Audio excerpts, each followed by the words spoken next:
Dr Muti'ah Badruddeen, and inshallah we're going to be talking about the importance of writing and education. I'm just going to invite Sister Muti'ah here. Yeah, okay. Yeah.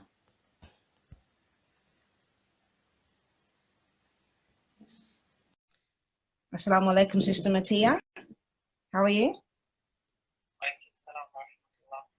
Alhamdulillah. I'm fine, Alhamdulillah, good.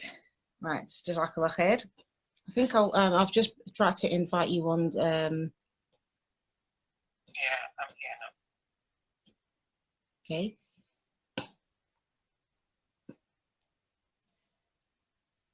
So, Sister, can you just introduce yourself a little bit for us? You're an author, and I've spoken to you previously on my podcast, By the Pen, which is an author's podcast. But just for the new viewers that we have here, new listeners, could you tell us a little bit about what you do, inshallah, so that people can know a little bit about you? All right. Assalamu alaikum wa rahmatullah. My name is Dr Muti'ah Badruddeen. I am a Nigerian writer and author of contemporary Islamic fiction. I'm also a homeschooling mom and obstetrician who currently practices and resides in Saudi Arabia. MashaAllah, tabarakallah, MashaAllah, alam barik.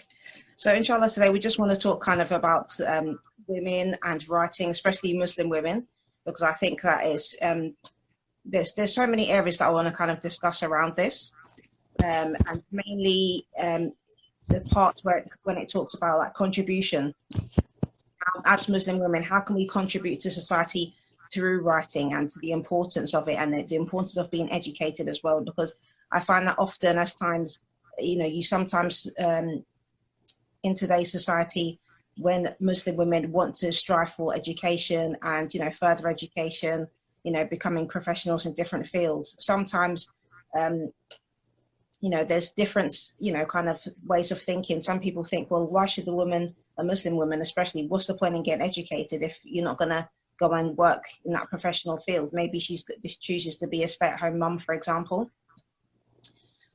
Or maybe if she does go to work, then, obviously there's going to be times when, how's she going to be able to take care of the family properly? All these kind of questions arise and come up. So, Sister Muti'ah, as somebody who's a professional yourself, how do you kind of combat these different kind of issues?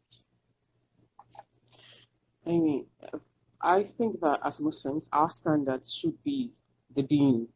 It's not necessarily what the society says or what your cultural expectations are, but what the deen specifies for us. And how do we know what the deen, wants for us? We just look at the model society of the Muslims, the time of the Prophet sallallahu alaihi wasallam and his companions, and we see by studying those times and that history that there is no discouragement for women, to learn any form of valuable skill that will be useful for them in the society. They might not have had, formal education the way we have it now, but they had, skills, they had their own form of learning, and there was no record of them discouraging the women from getting, the valuable skills and education that they needed to be contributing members of society. In terms of, what's the point of it, or if she chooses to be a stay-at-home mom and everything, I think that it's a disservice to the kind of work that stay-at-home moms do in our society to say that they shouldn't be educated. Mm-hmm. Because moms in general, and stay-at-home moms in particular, are so involved in shaping the future of our, the future generation of our community, that to say that such women shouldn't be, educated is doing a great disservice, not just to the work that they do, but also to the children that they are going to raise. Absolutely. There's this popular saying about if you educate a woman, you educate a nation, and I think that's not much truer than when you look at stay-at-home moms. I mean, I've never been a stay-at-home mom myself, but as somebody who homeschools my kids, I can imagine how much more difficult it would be for me if I didn't have the educational background that I have, going into it. And I didn't even pick that. I didn't pick to homeschool. It's just something that happened. So you don't necessarily always plan for all these things that you need your education for. But when you do have it, then it's just it makes your life richer and your contributions even better. So, that's my take. Women should definitely Mashallah. get as much education as they can. I was a homeschooler as well. So how long have you been doing that for? About 7-8 years, I think. Alhamdulillah. So it wasn't a corona infliction then. It's something you No, it wasn't. Alhamdulillah. I can't imagine if I had to dive into it for the corona. I don't know if I would have survived. SubhanAllah. So how, as a working mother and doing homeschooling, how do you basically take the time to balance all of those things? What kind of tips and advice would you give to other moms, for example? Well, I think that the tips and mom would be: don't believe any of the formulas, any of the advice, quote and unquote, any of the should do this, must do that. Homeschooling is a journey that is as peculiar as it's private for each individual family. Like what works for my family will not work for another family, and ad infinitum. Just do what works best for you and your circumstances and your kids, and listen to your environment. It doesn't. The problem is sometimes we say we are homeschooling and we bring in the traditional school setting, and we want to enforce it in our home, and we say that's homeschooling. That's not what homeschooling means. Homeschooling means literally schooling at home. That means that some days the schooling gets done in the kitchen when you're cooking with the kids, and some days it's on road trips, and some days it's just teachable moments that come from your kids squabbling. It might not always follow a pattern, but just go with the flow and try not to sweat the little details. Yeah, definitely. I think I've had I think I'll give similar advice, because I've been homeschooling for I think 10 years? Yeah, about 10 years. Alhamdulillah. So, and it's just been like that. That's why I try to tell people that, because people have a misconception that when you're homeschooling, it means that you just stay at home. So I know a lot of people have had to homeschool now by force because of lockdowns and things like that. Yeah. But ordinarily, homeschooling wouldn't be like that. And even now, like a lot of people who were already homeschooling because of the lockdown restrictions and things like that, they've been forced to stay at home and not get out as much as they would normally do, because I know a lot of people who homeschool and they spend most of their time outside. That's how they do their education. And as you said, it does vary from every household, like family to family. You kind of have to do what works for you and what suits you, and there's different learning styles as well. But I think this is one of the beneficial things to do with homeschooling, and just to kind of connect it with a woman's education. I just want to make it clear as well, you don't need to have any specific type of formal education to even do homeschooling yourself, especially for the younger years. I think when the children get older, obviously there's going to be more demand with more specialists. So you would probably need some help with that. But I think the main thing with homeschooling is that you have a desire to do it, and that you're somebody who's willing to learn yourself. Open. Exactly. You're open to learning yourself. Like, definitely. It's a journey. You have to go on the journey with the kids. Exactly. There's so many things, even you think you're educated, but there's so many things you have to learn yourself when you start, homeschooling the kids. If you have certain experience in a particular subject and you feel confident in it, when you start teaching your children, you'll find that, well, actually, this doesn't seem as easy as I thought it would be. As I thought it would be. You have to adapt yourself to the way the child is going to learn, and that's a lesson for you as well as the parents. And I find it's something beautiful, because it makes you aware that it's not just the children that need to learn. Parents, we need to learn as well. And the children are teaching us how to teach them. So it's something we need to be flexible with. It's one of those things. So I remember, like, when I had before I started homeschooling, actually, when my daughter was very young, because homeschooling is something that I'd always wanted to do. But I remember asking a sister who had been homeschooling her children for many years, and when she described it, she made it sound like the most difficult thing in the world. So it kind of took for a while, and because I was studying at the time, I just put my daughter into the education system, and it's like, you know, you start from the daycare and all these kind of things, and you just naturally keep following that process.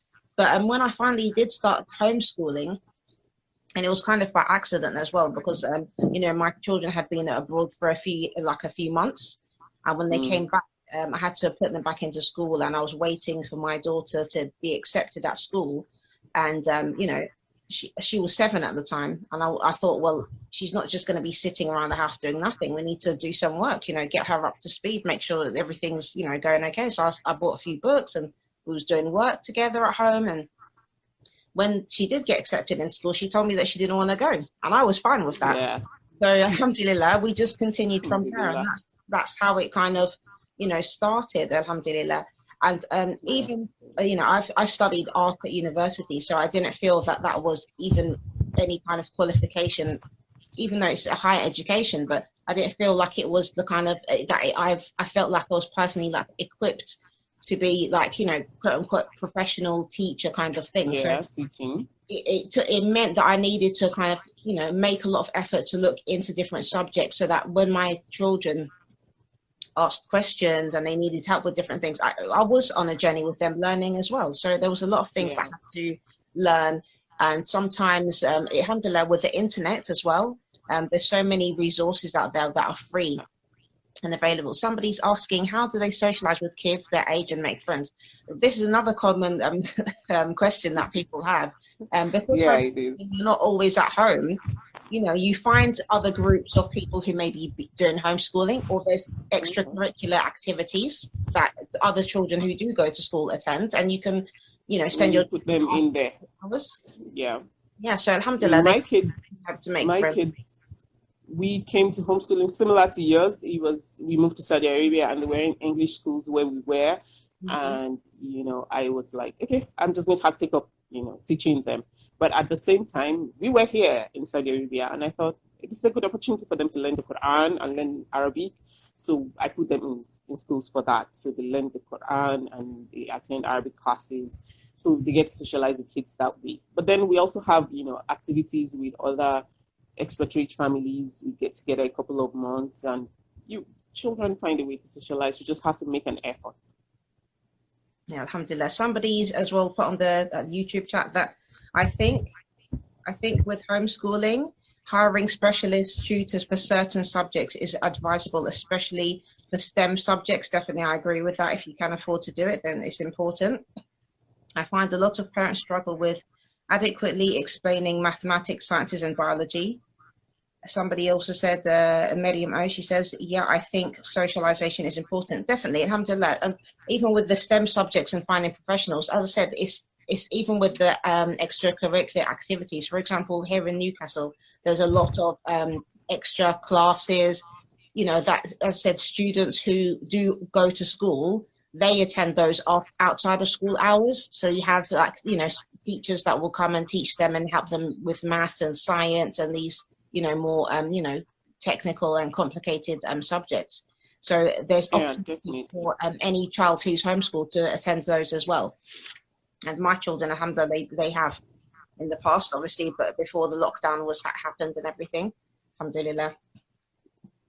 So, sister, more on education of the Muslim woman, and now we're talking about writing. Okay, I want to talk about writing because you are an author. And mashallah, I didn't know you was doing a homeschooling before as well. So really you do a lot of things, and obviously you're a doctor too, Allah Mubarak. So how did you get into writing, and what's like, you know, how did you manage to even how did you do it in general? Because I think there's sometimes, sisters, as you said, like we lack confidence sometimes. With doing particular things that we've never tried before. So for example, with the homeschooling, some sisters, they say they want to homeschool, for example, but they feel like, well, I'm not educated enough, or I don't have, you know, this qualifications or whatever. What about writing as well? I think sometimes people have similar kind of views when it comes to, like, you know, because it's like it's something completely alien and foreign, you know, to write a book. Like for a lot of people, you might have ideas, but I think it's not something that, you know, many people, for me personally, I never sat down and thought, well, yeah, like, should I write books? You kind of think that it's something very far away. So what kind of got you into writing? Okay. So I think my writing journey, it's been a long time coming. So I started writing when I was in high school, majorly articles for the press bulletin, school magazine, stuff like that. But I went to a boarding school for high school. It's pretty common in Nigeria to put kids in boarding school. And it's kind of boring outside of the hours. So we read the books that we brought from home, but once that's done, then there's nothing else to do. So I started writing these stories in, notebooks, and it was very popular with my colleagues. So I kind of did that for a number of years. They were simple stories. Most of them were like, this sweet, piley high kind of tales, whatever. And then I went to medical school, which meant, the way medical school is, it takes almost all of your time. So I kind of like let writing go to the back burner. But even with that, I think I wrote my first book while I was still in medical school. It was more of I had just come into a better understanding of the deen, and I was looking for a book that spoke to me in the station where I was in life, and I didn't find any. So I started writing it again, longhand in a notebook. And my mentor, he's dead now, may Allah forgive him and accept him into his Jannah. He saw it and he was like, oh no, you have to make this into a book. And that's kind of how that went on. So I didn't set out to write a book at that time. It was just fulfilling a need for myself. As somebody who reads a lot, I wanted to see a book with a character going through the kind of journey I was going through, and I didn't have that, so I wrote that. Then a couple of years later, I was newly married. I wasn't so newly married. I was a couple of years into my marriage. I had some fertility challenges. And again, there was no book, that was dealing with it from a Muslim woman's perspective to fertility challenges. I was just out of medical school a couple of years, and, I had all of that information on my fingertips, and I had this challenge I was going through. So again, writing is kind of a way by which I make sense of the world. So I started writing for me. And so that's how my second book came to being. Like, it was just fulfilling a need I had for myself. And then about 10 years passed before my third book came out, majorly because, when you're raising kids and having kids and establishing a career, you really don't have time for anything else. But this third book that I just came out with last year is kind of different because unlike the other two, it wasn't so much about me and my challenges. It just was. I think I've mentioned the story to you before. I was asleep and the idea came to me and I just had to write it down. So I did write it down, and it took a couple of years, and so that's where we are. So I think the long and short of the story is I didn't set out to be a writer. Writing was just my way of making sense of the world. And then I found that I was good at it. And so why not? Alhamdulillah. I do. I'm just going to just read a couple. There's another comment here in the YouTube. This is Ahmed Alatabi. Says, making a child recite Quran at a young age has tremendous effect on his or her personality, especially their personality strength. I definitely would agree with that. Alhamdulillah. Yeah, definitely. That's important as well. Because I think, talking about education again, that's another thing. Islamic education is very important. And I think that, you want some balance. But I think, I don't know for you personally, because you live in Saudi Arabia, how it is there. But living in the UK, I think sometimes some of us don't have as much opportunity to give an Islamic education to our kids as much as we would like. I mean, it's not so much different in Saudi Arabia. There is, incorporation of some Islamic sciences in their curriculum, but not so much, at least not as much as I personally would have wanted for my kids. So what I did, or what I still do with my kids is we kind of have a study session at home. Right. So, I mean, because, I read a lot. So it's kind of a habit I have passed down to my kids. So we do a family study session and we read, books on different topics. So Islamic. Have you read your books you wrote? Ironically, my daughter just finished reading my third book today, and she just gave me her critique of it. Mashallah. And what did she say about it? Because I haven't finished reading. She said she loved it and she didn't like how it ended, and she had one or two comments, the way teenagers can be. But alhamdulillah, I was expecting her to be more brutal, so I guess I should be grateful for that. Alhamdulillah. But the thing about Islamic education is, I think the onus is on us, especially when the kids are so much younger and receptive to what we have to give to them as children, as parents, to sit with them and read to them and inculcate in them the love of learning the deen. And then hopefully, inshallah, when they grow up, they don't kind of like abandon it. Alhamdulillah, definitely. And how do you think being an author has tied into that as well? Like, because I spoke to another sister recently about, her being an author, and she said from a young age she always wanted to write. Even with her daughter now, like her daughter's become an entrepreneur of her own, and one of her daughter's most fondest memories is, when she was a child, always hearing her mother typing away at the keyboard. The keyboard. So many books, subhanAllah. So how do you think being a writer, as a mother who's an author, how do you think that kind of has an effect on your children? It's difficult to say because my kids are teenagers. And this third book is like the first experience that we are really sharing. The first two books, they were like really young, so they didn't really didn't really understand what was going on, I suppose. Yeah. And the way it is now with teenagers, they put up a front, so it's difficult for you to know exactly what they are thinking, But I do remember that in the time build up to my launch, they were all involved and they were always like, oh, what do you need to do? What can I do? How can I help? And if somebody was calling me and I was on another line, should I answer this call? Should I reply this message? And my son actually gave the vote of thanks at my book launch. So, I don't know what that means for them, though, having, a writer as a mother, but who knows with teenagers. Yeah, who knows? SubhanAllah. Just going to read a couple of the comments that's been coming in. Mrs. Oblivion said, asking, "Are you Nigerian?" Yeah, I'm Nigerian. I'm Ghanaian. Ahmed Alotabi says, Saudi Arabia education system not that great for home education, but home education is more important anywhere in the world. Yeah, I definitely agree with that. I think home education in some other countries is a bit underrated. I think in the UK, and at least I can speak for the UK, but in general, even though it's something that's not so common, there's a flexibility here to do it. Whereas I feel when I explain like that I'm homeschooling to, for example, people who like family that have lived in different African countries, for example, it's like definitely African countries. Why would you do that? Just send your kids to school and education in the UK is free. Like, what are you doing? So they have this. Even my family back home are like, are you still homeschooling? Yeah, it's just like, have you put them in school yet? And my son is preparing for IGCSEs, so it's like, is he going to take the exam, from these homeschooling? I'm like, yeah.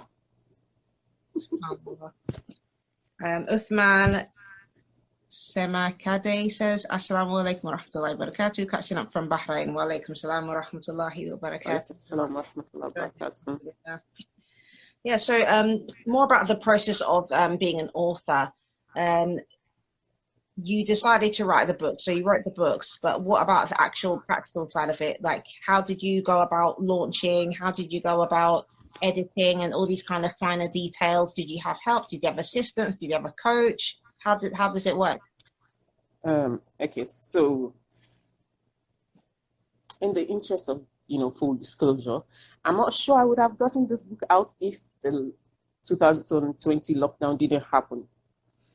So what happened was there was a lockdown and I was trapped in Nigeria away from my family for like 6 months. I couldn't leave, so I had all that free time on my hand. So I was able to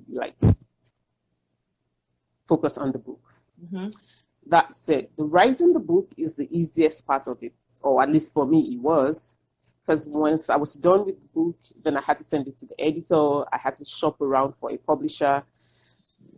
I wasn't going to look for a traditional publisher because I write Islamic fiction, and I didn't think that any of the mainstream publishers was ready for that.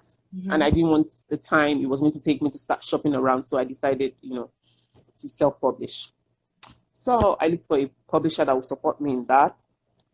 Sent the book off to an editor, looked for a publisher, got them together and all of that. We went into production, which meant they get your book, they take it with them, typeset it, and then send it back to you. You have to go over it. It's very boring, very tedious. Anyway, alhamdulillah. Say that process was kind of just as long as writing the book, or like not as long, but just not as exciting as well?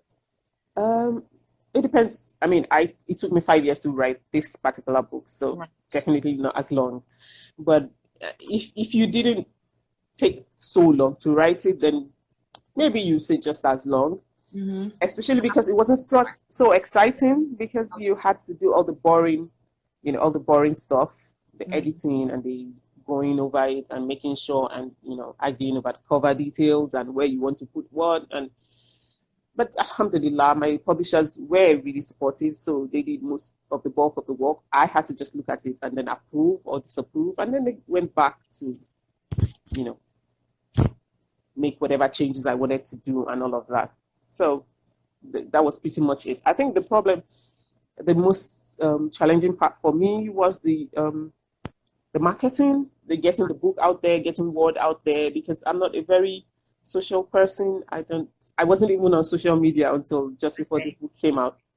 And my publishers were like, no, you have to be on social media. You need to make appearances. And I was like, oh my God, I am not. So that was difficult for me. But, alhamdulillah, I had a very supportive tribe of people around me. So that helped. Alhamdulillah. I just, the more you talk, I'm just thinking, how do you manage to do all of these things? Like, really, how do you balance? Like, what's your work schedule like? Oh, my work schedule is crazy. I mean, I'm an obstetrician and gynaecologist, so babies need to be born at any time of the day. My work schedule, I can't even tell you what I do, like, because I don't know from. You remember this from when you sent me a message and I was like, I'm going to have to check my schedule and get back to you. I don't have an idea what my schedule is going to be any longer than 2 weeks in advance. Wow. So it's crazy, but we do what we can, alhamdulillah. Inshallah, subhanallah. Somebody, Song One says, it's sad that some of the teachers don't take their job seriously and don't understand that these children's future is in their hands. I have to agree, to be honest, like when it comes to education, this is, subhanAllah, I saw something the other day on YouTube. It was a vlog, and a couple that live in Ghana, they was talking about when they sent their children to school, and they're from Holland. They was born and raised in Holland, so their children only have experience of schooling in Holland. So they was kind of comparing schooling there, and their children are still quite young. But when their children have started school, one of the schools that they sent them to, and I think it was an international school as well. But basically, one of the teachers, like they have, like, for their son, he's very young, he's maybe 4 or 5, something like that. I think they have a nap time. So they was trying to get the children to go to sleep, and I think the other children, they was used to like this kind of routine of going to sleep, having a nap during the day, but their son didn't want to sleep, and the teacher told them something like, oh, if you don't sleep, like, you'll get scissors in your eyes or something like that. And I was just like, why would you say that to a child? You know what I mean? It's quite strange.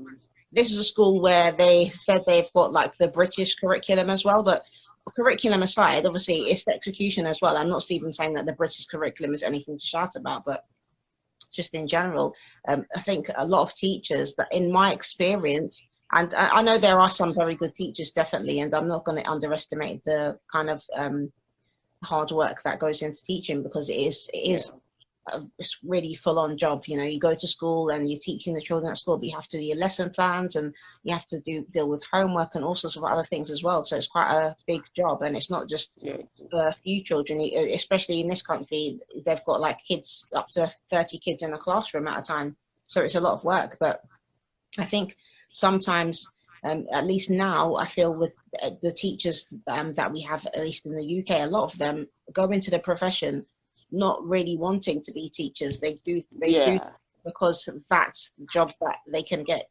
And I think I was just going to say that yeah, I feel like some of the problem is the fact that, you know, teaching is one of those jobs that you just have to have a passion for it.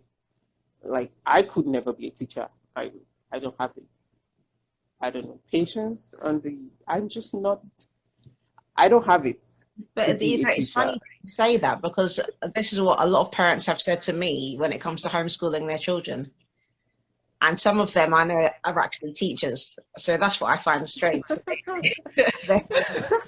I mean, even in homeschooling my kids, when it comes to homeschooling my kids, I have to remind myself that, you know, these are my kids. Yeah. Ultimately, they are my responsibility, not for me to fall up on somebody else. Allah is not going to ask anybody else about them. He's going to ask me. And that's kind of like what I need to remind myself of, especially when they were so much younger. Like, okay, I just have to do it. Like, this is my primary responsibility. So I can't imagine having to do that in a room full of 20, 30. Oh, no.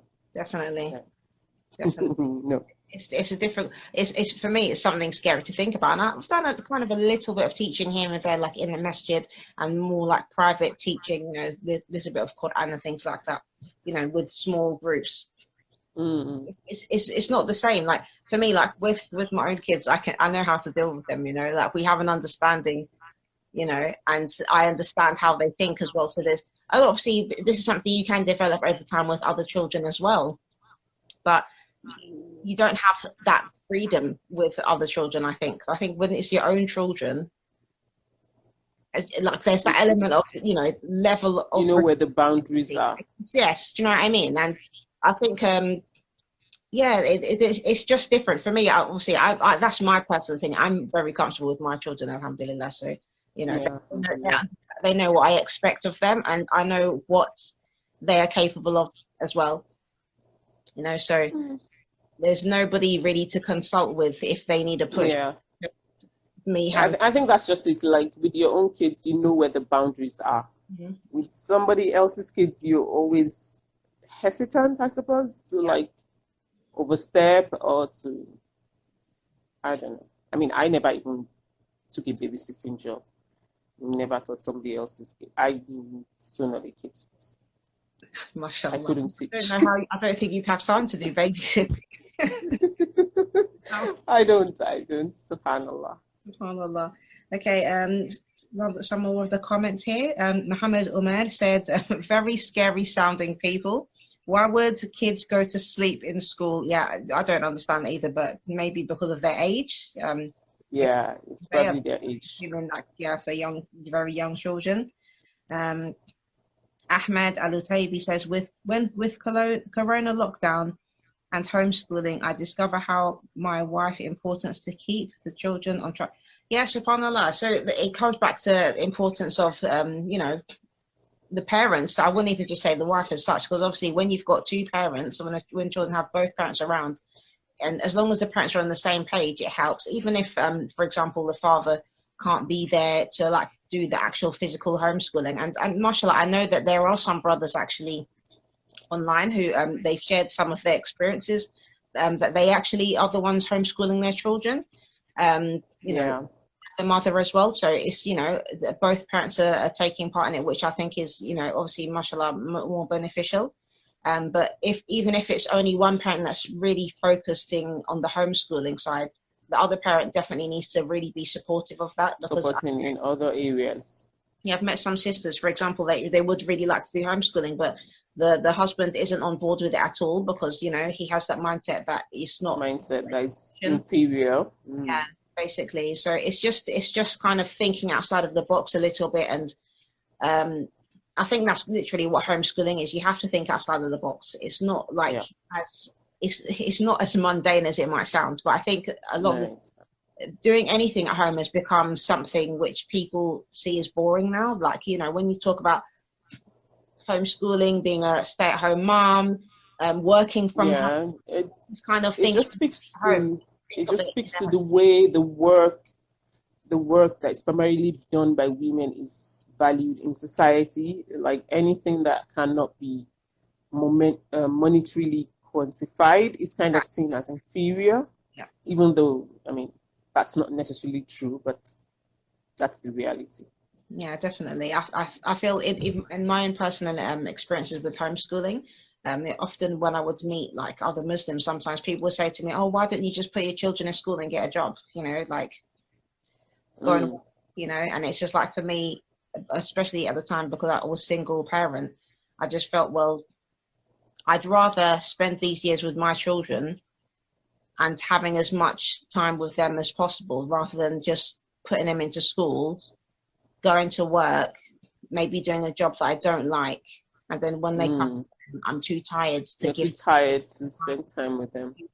To give them, like, you know, the best of me, the best of myself, all for something, like all for, basically, you know. And obviously money, and you need money to support your family, so I'm not gonna like disregard that. Yeah, I was just going to say that, like, alhamdulillah,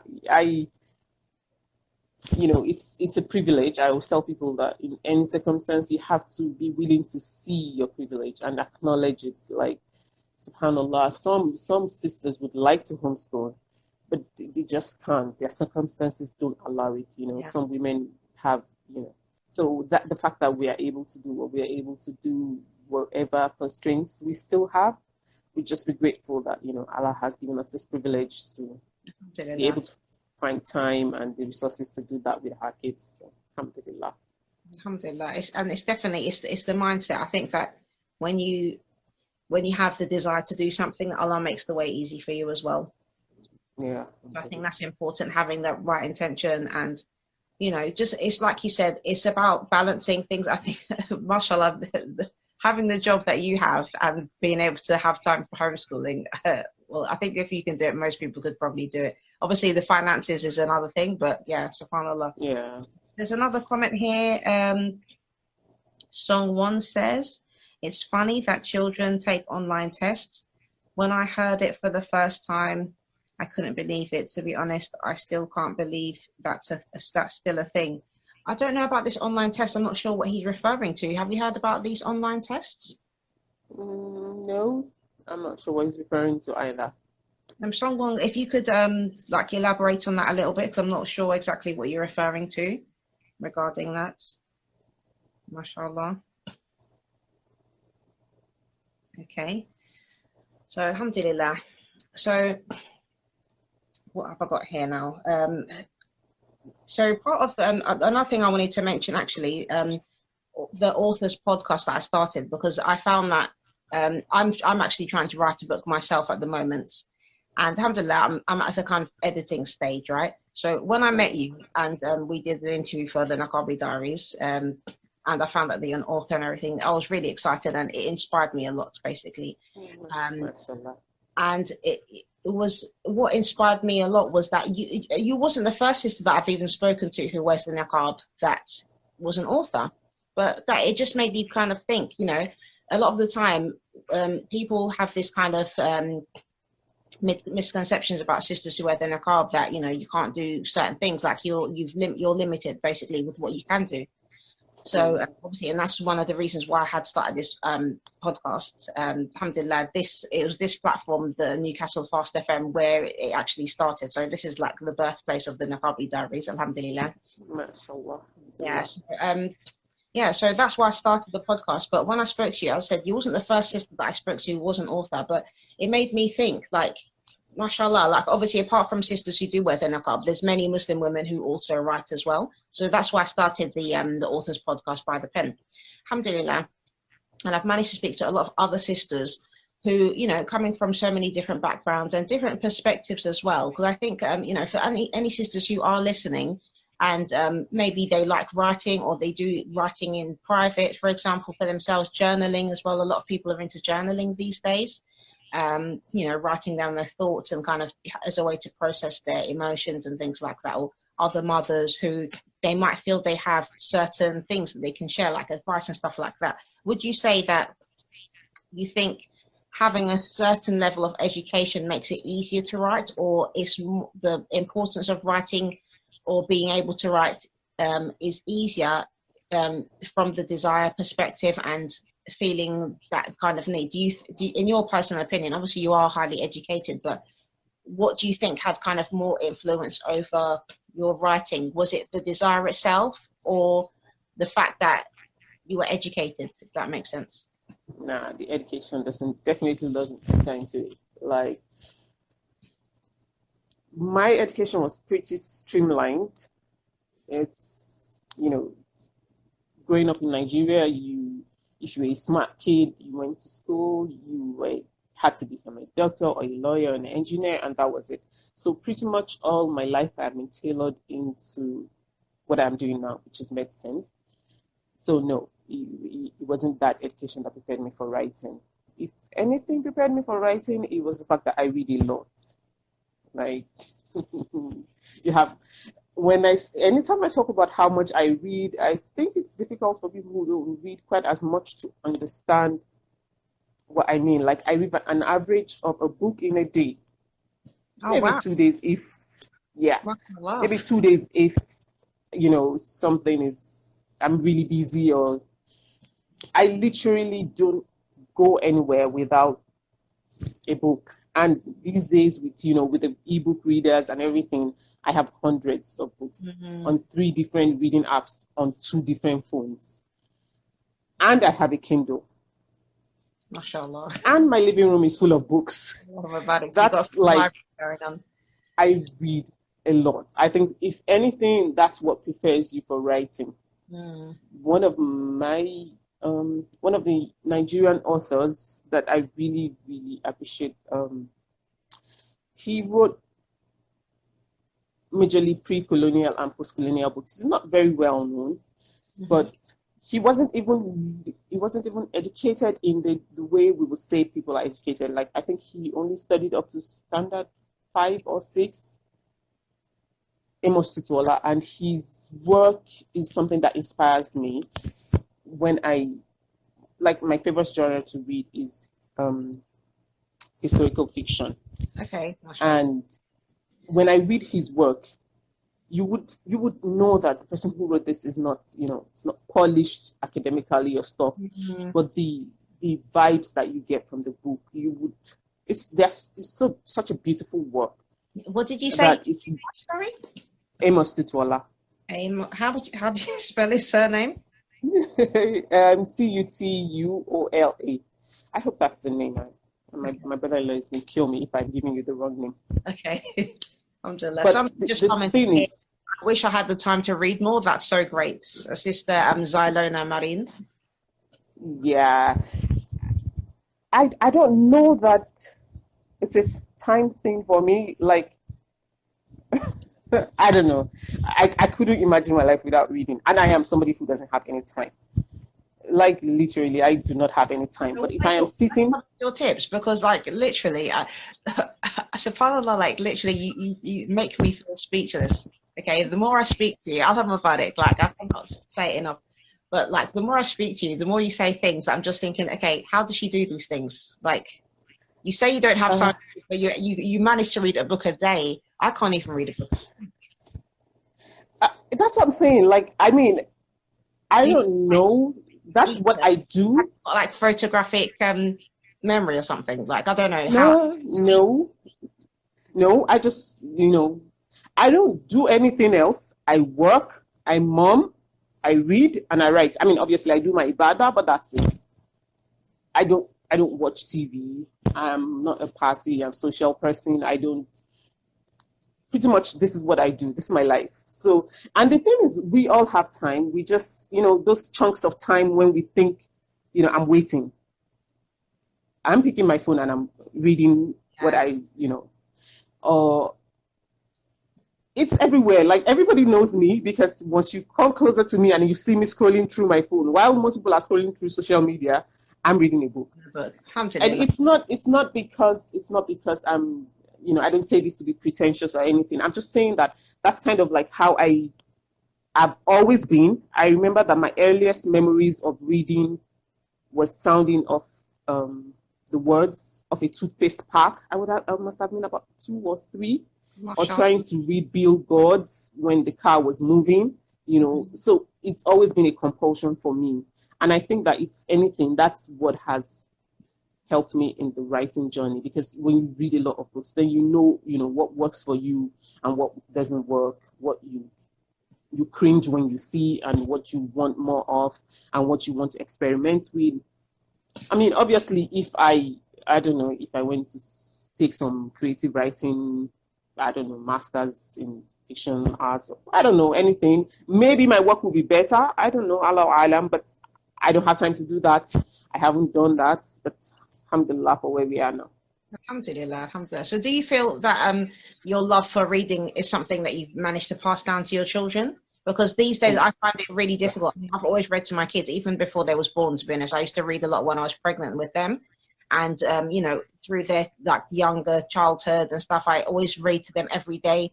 And now that they're teenagers, I find that I struggle a little bit with being able to get them to read. And for example, my daughter, she loves reading, but by herself, which alhamdulillah is good. So she reads by herself. With my son, his style is different. So he can read to me. Like if I tell him, I'll come and read me this book, he'll happily read for a long time. So he likes reading out loud.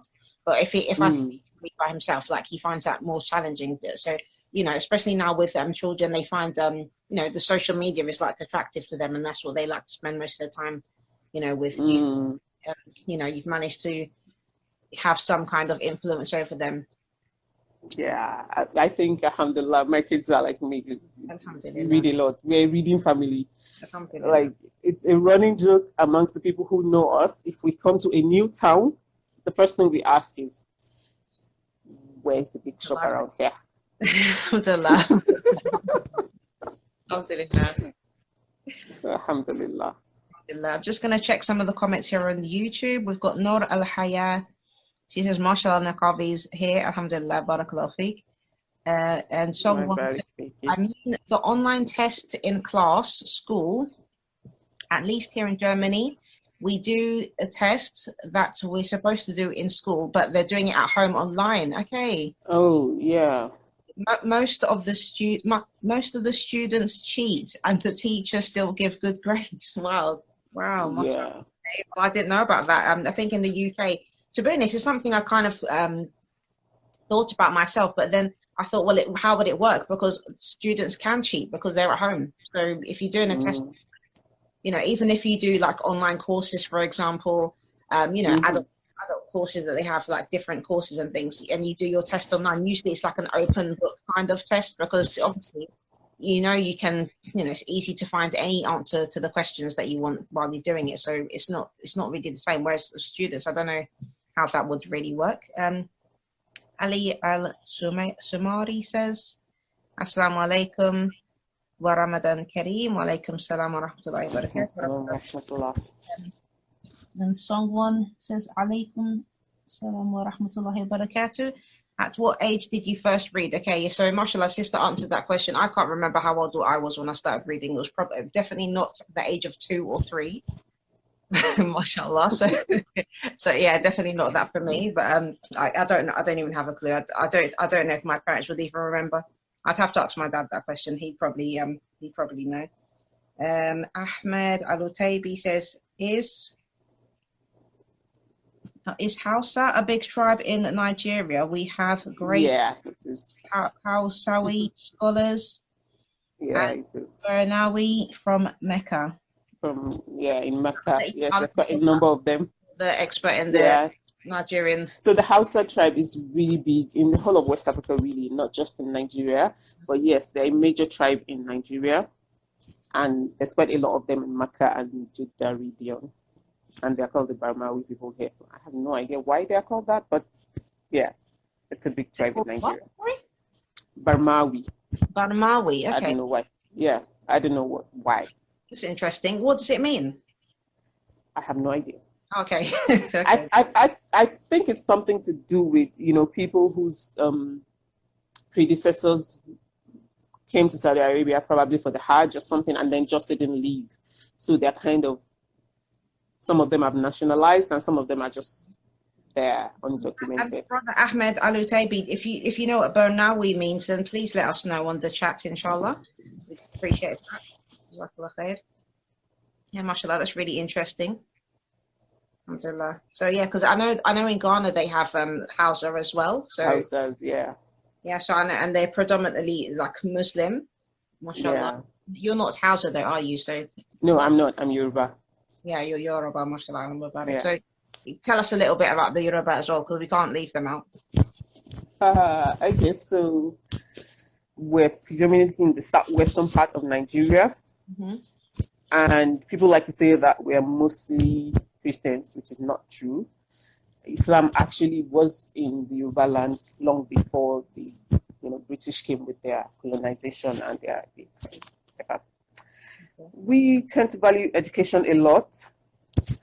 So we're arguably the most educated tribe in Nigeria. I did say arguably, so please don't let anybody come for me.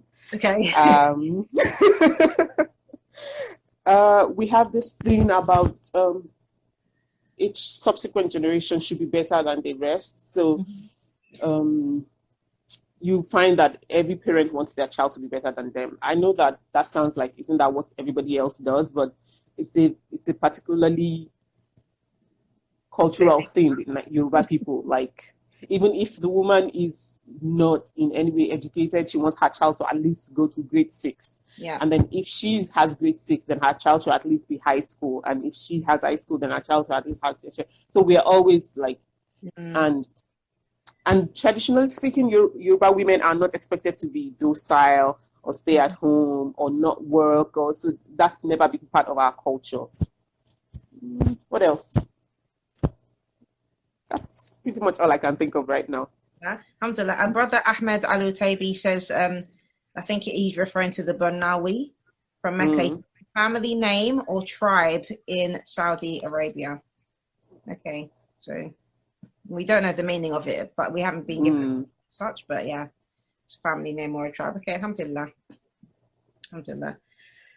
So, we're nearly getting to the end of the hour. I'm just going to ask you a few more things regarding Muslim women. Why do you think it's important for Muslim women, especially those who are listening now, like, maybe others who will listen later, who feel that they, want to write, or maybe they've never even thought about writing, because it's not something, as in me particular, I never thought like, I want to be an author kind of thing. But what would you say was, what do you personally think is the importance of writing for Muslim women in particular? And especially since you've mentioned that you don't think education should be something that stops women from pursuing writing itself. So what would you say was the benefits of writing and the importance of writing for Muslim women? In a word, representation. Like, I spent my childhood reading, and the first time I read a book that had a woman that, reminded me of me, or the women that I grew up with, or the women that I interact with on a daily basis, was when I read Layla Abu Layla's Minaret. And that was in 2015 or so. Okay, so that's not so long ago.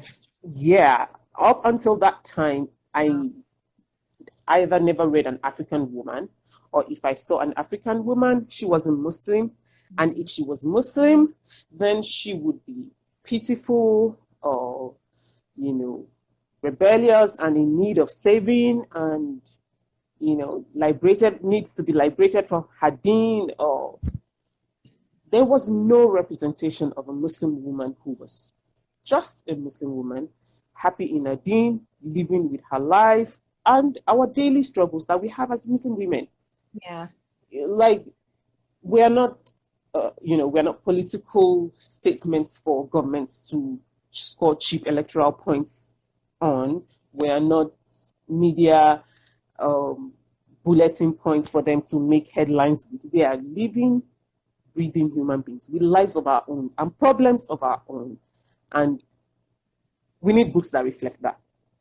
The very reality of what it means to be a Muslim woman. And that's why I write. Definitely, I agree with that 100%, mashallah. Yeah, because I think especially now when there's so many, it's, in European countries particularly, where they're having all these hijab bans and niqab bans and all this, every kind of ban you can think of, they're just trying to bring out, especially, and the focus is on Muslim women. And I feel that not us, they don't want to hear Muslim women anyways. They say they want to protect us, but they're not actually doing anything to let us, like, they're not listening to us. They're not interested. Nobody cares about us. Yeah. They're not interested in what we have to say. They're taking they're taking away from our rights by not listening to us at all, and saying that we're oppressed because of the hijab or the niqab or whatever the case may be. So I think it's definitely important, because even if they don't want to listen, we are here, and writing is a very powerful way, I think, to express our opinions and, you know, have that kind of interaction. And as you said, it's the representation. I think it's important, especially for the future generations coming, inshallah.